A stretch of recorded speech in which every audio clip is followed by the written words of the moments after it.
Like all these are individual pieces. And they all got their own motors.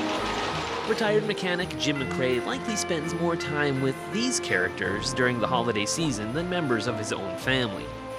He's one of the volunteers at the Western Development Museum that keep the Eaton's Once Upon a Christmas display whirring and humming, a task that becomes more difficult every year.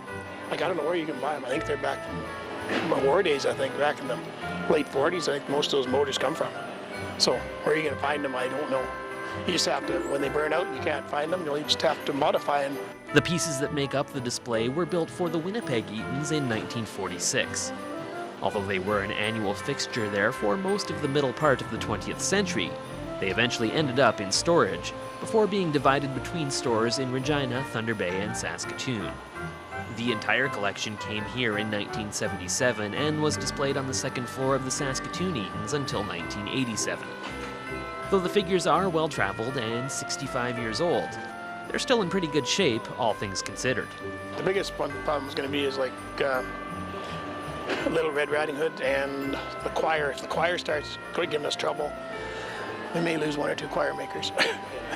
Of course, the main reason they're still able to spread Christmas cheer is the hard work of WDM staff and volunteers. 3,000 hours of painting, wiring, sewing, and mechanical repairs were invested when the museum received the collection, and countless more have gone in every year since. Yes, we wanted it. The head was broke off of it, and all the linkage was undone, and the inside, we take it. So it took us a while, but we got it fixed up so it worked.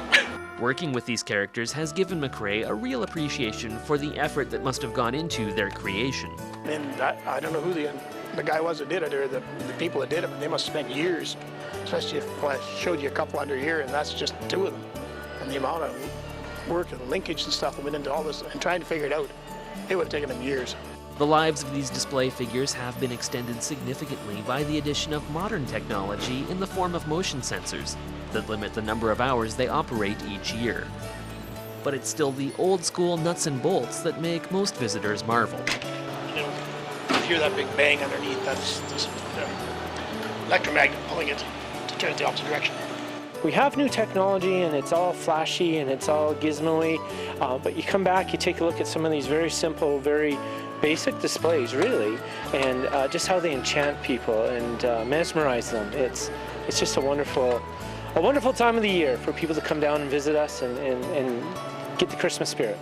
Eaton's Once Upon a Christmas will be on display at the Western Development Museum until January 6th.